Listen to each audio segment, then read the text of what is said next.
Hi, my name is Colin Idell, and today I will be presenting to you the globalization of volleyball. So, volleyball was created by William G. Morgan, pictured here on the right, and the original name of it was Mittenette. Morgan was a YMCA physical education director in the small town of Holyoke, Massachusetts, and that is where Mittenette was created in the winter of 1895. His reason for creating it was as an alternative for the uprising sport basketball, as basketball can be quite hard on the players. He wanted to create a sport that was a little bit easier on the competitors. It features a combination of badminton, tennis, and handball, and even a little bit of baseball in there, as we'll see later. The reason it's become known as volleyball today is because over time players noticed the volleying nature of the sport, and that name just kind of stuck. So moving on to the rules. On the left I have the original rules of Mittenette, and on the right we have the rules of volleyball today. So Mittenette was invented to be more of a casual game for the YMCA, as there's no limit on the number of players or the number of contacts per side. So in that sense, it's like a game that you might play in like high school gym class. Your teacher's like, okay, we're gonna play this fun game, right? But as you can see on the right today, both the net and the court size have been increased, and the number of players per side and contacts have been decreased. So it's become a little bit more standardized and competitive in that way. So the interesting thing about mid to net is that it has the 9 innings in it, which is where the baseball comes in. So each team would get 3 serves per inning and rack up as many points as possible. And at the end of 9 innings, the winner would have the most amount of points. They'd be crowned. On the bottom here, I have a standard volleyball court today with dimensions. And on the right, I have the clockwise rotation that volleyball follows today with the 6 players. So, the expansion of volleyball. It started in the small town in Massachusetts, and it's expanded so much to be the second most popular sport on the planet today, falling only to soccer. There's about 45 million Americans that play, and an estimated 800 million players worldwide. And some of you might be wondering, how the heck did this small sport in Massachusetts get all the way out there in the world? Well, to answer you, I give you the military. So, the military was, more specifically the American Extremities Forces, was given 16,000 volleyballs, and it became a very popular sport amongst the military, and it still is today. They would play it wherever they were stationed, and they would teach locals how to play, and that's just how it grew. The locals would teach more locals, and it would just go from there. Once the game was expanded, it made it to places like the Philippines and Canada. Canada was the first country outside of the U.S. to adopt volleyball, and they adopted it in 1900, so quite soon. As for the Philippines, they actually added quite a bit of necessary rules, or at least important rules that we use today. They added the set and spike, the 3 hits rule, and the back row attack rule, which is a lesser known rule, but it basically prevents the players in the back row from hitting from the front row. So, for example, on last slide, the players in the 1, 6, and 5 spot cannot hit past this line, which is called the attack line or the 10-foot line. Another good example of the expansion of volleyball is the introduction of the International Volleyball Federation. its headquarters are currently in Switzerland, and the president is someone from Brazil.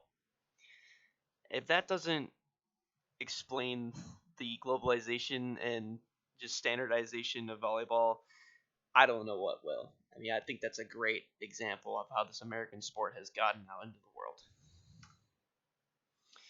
So, volleyball has been a staple in the Summer Olympics for a while now, since 1964. Indoor was added, and outdoor was added in 1996. Specifically in 2016, so our last Summer Olympics, there were 24 indoor teams and 48 outdoor teams, and they all play under standardized rules. Now, that's also a great example of how this sport has become standardized, is the rules. Even the Paralympics have their own variation of volleyball. It's called sitting volleyball, which you might be able to imagine. But the net is lower, the ball remains the same, and all the players must sit. So if you're missing a leg or something, that could be a variation that you could play. Now, this picture on the right I thought was very um, it represented a lot of cultures mixing together to play this one sport. This photo is from Korea versus Iran at the 2020 Olympics qualifiers. I just thought it was a great image of two completely different cultures going head to head in the same game. Moving on to identity. So one of the things I love most about volleyball is that virtually anybody can play it. It doesn't matter your race, it doesn't matter your gender, it doesn't matter your sexuality. You can play volleyball. And there's options for everyone. This accepting nature of the sport has inspired groups to play, like special groups to play the game, special interest teams. So, for example, there have been nudists and naturalists playing this game together since 1958. Now, with the accepting nature and the wide player base of volleyball, there has been some issues in the past. For example, there was a issue over Tiffany Abreu, who I have pictured here. She is a transgendered woman who is a star in the women's league. She's absolutely tearing it up, and she's from Brazil. So talented, in fact, that they sparked up conversation of if she should even be allowed to play with the other women. But eventually, the decision was made that if a person can legally show you their gender, they're allowed to play in the corresponding league.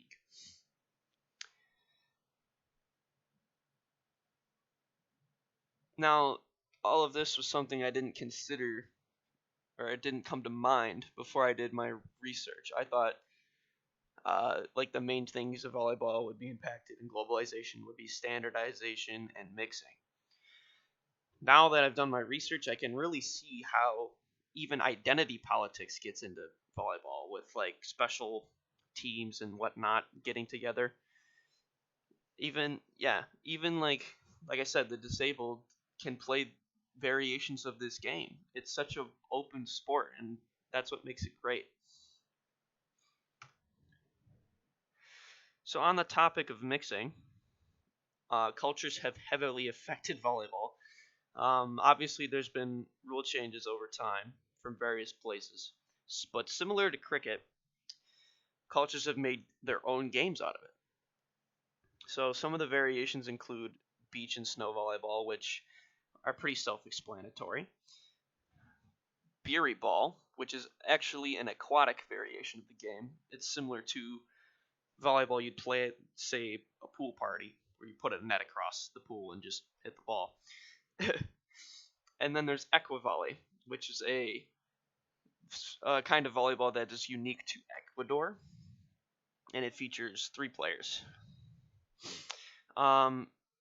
Next was foot volley, which is created in Brazil, and it is basically volleyball, but you can only use your legs, head, arm, or not your arms, but your head, chest, and legs. So similar to like soccer, but you have to hit the ball over the net as well. 9-man is also a nice variation. It's as you might have guessed, it features 9 players per team. It was first played by Chinese immigrants in the U.S. actually. Now, my favorite variation by far is Sepak Takraw. I'm going to call it kick volleyball because I don't know if I'm pronouncing that correctly, but it is a sport native to Southeast Asia, and it is quite similar to foot volley, but also very different. And this video here will give you a good example.